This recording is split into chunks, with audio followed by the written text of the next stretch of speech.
0 for 10, 0 of 6 from 3 for Klay Thompson in this one. And then later in the third, the Kings already looking to extend their lead. Domantas Sabonis finds Keon Ellis, who's really had himself a year. Ellis, what a night for him. Yeah, he has been impressive. The Kings, Keegan Murray, we said he doesn't miss much. Didn't miss there. Yeah, all cash. I mean, this was the first time watching this game where I'm like, okay, the Kings. They weren't the Kings last night. They were the Kangs. The They were the Kangs last night. Sabonis gets the rebound, throws it down with authority.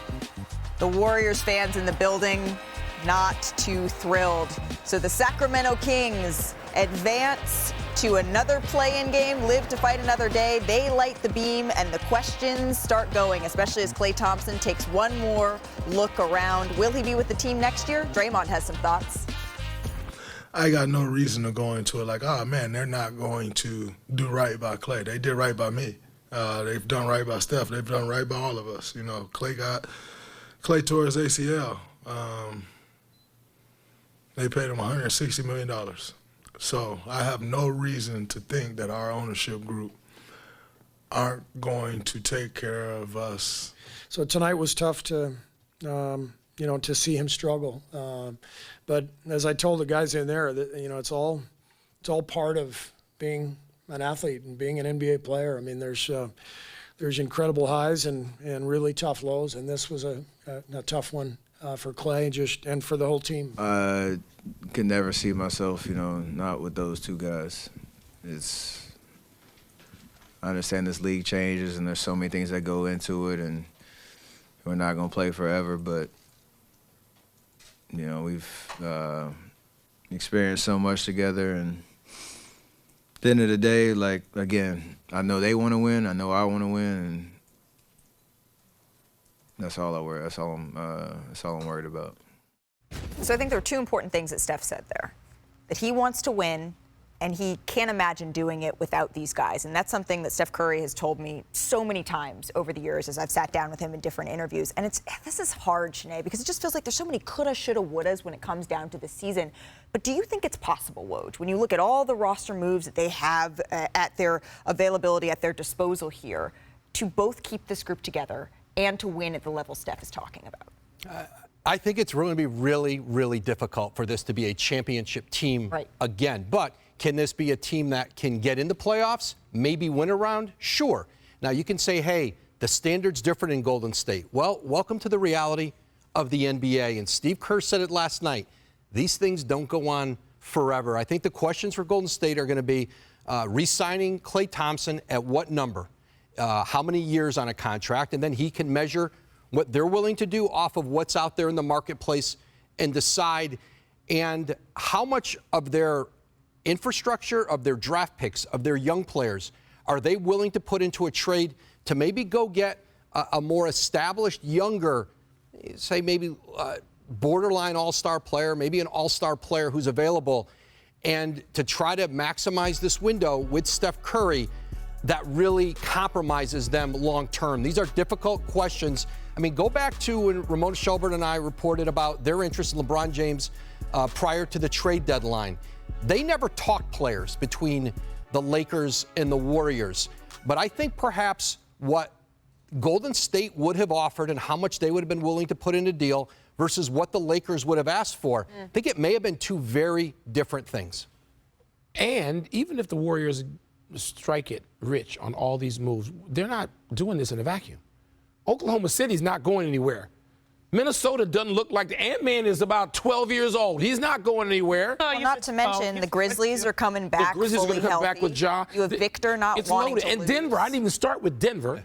All right, so even, look, I'm old. I'm even older than Woj. And I've seen all these things come to an end. And when Steve talked about that, I was there when Steve's run came to an end as a player. Because I was there to watch the Magic Johnson Lakers after winning 5, not 4, 5.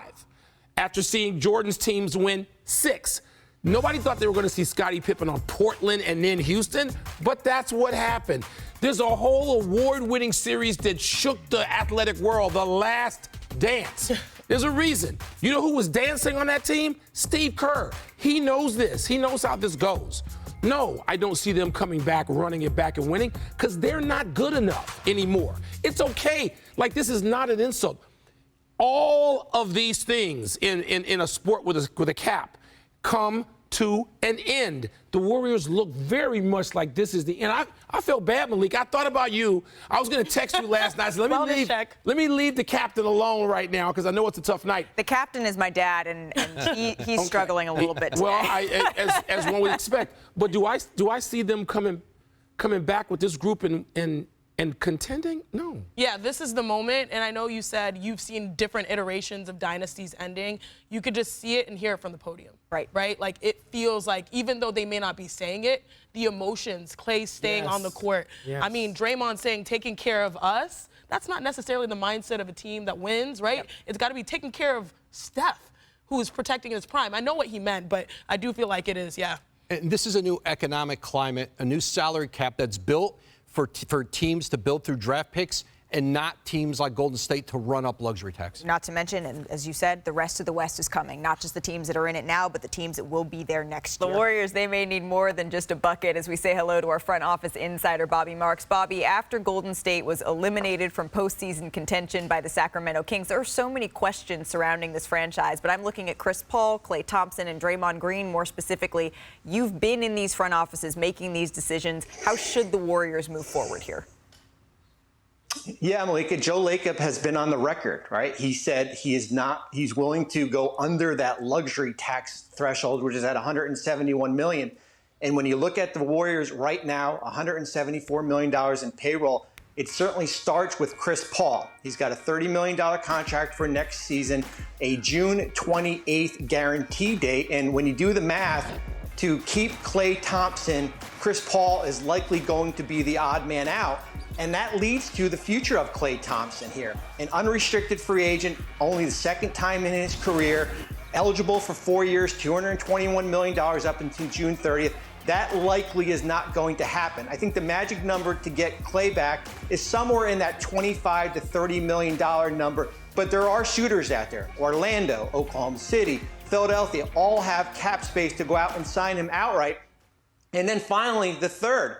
What happens with Draymond Green? Still has over $75 million left on his contract. Right. If Golden State is looking to shake up that roster, it certainly would start with a player like Draymond Green or perhaps a player like Andrew Wiggins also. Bobby, thank you for breaking that down, always making it so digestible for us to understand what is going on in Golden State. Chiney, I can't believe I'm saying this. No matter what happens, 2 through 15. Right? Because it used to be it was kind of 4 through 15. The top 3 were cemented. But really, right now, we're just talking about Steph Curry. How does his future start to be impacted here? Well, big picture, this is the most important offseason for the Golden State Warriors in about a decade. And I want to break it down through the sense of all of the top teams in the NBA, let's say about 80% of them, they have 2 stars. They might have like a superstar, but they also have another all-star. Right. Think about the Boston Celtics, the Nuggets, even the Bucks in some ways, Timberwolves, Dallas, see how they have emerged, the Clippers overall. That's something that the Sacramento Kings exposed in the winter all because they blitzed Steph more than any other team. They have the 4th highest single game blitz rates, which is trapping Steph. And they didn't have an answer for it. And I feel like that's been the story of the Golden State Warriors this entire season. Who will step up? Who will emerge as the next guy up? We thought 2 years ago it was probably going to be maybe Andrew Wiggins on the perimeter, right?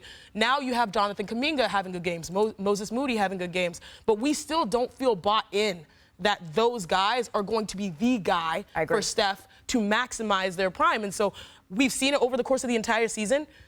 They've been exposed, trying to find another person without Steph. Now the question is, in the offseason, how do you address that weakness? The ways you do, draft, trade. I mean, there's not going to have any money, even if they get below the tax that Joe Lacob is talking about. The interesting thing to me is now the speculation is going to turn to Steph Curry. Yeah.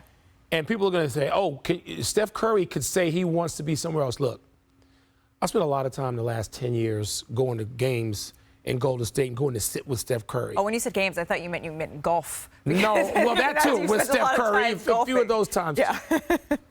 Steph Curry, to me, right there historically, and you grew up there, it's Joe Montana and Steph Curry. And Joe Montana was never engaged in that community, in my opinion, the way Steph Curry is. The way Steph Curry is looked at and dependent on, the way he has become an emotional touchstone of that community like no other athlete I have ever seen. Yes, I'm including Joe Montana and Jerry Rice. Rice might even be second.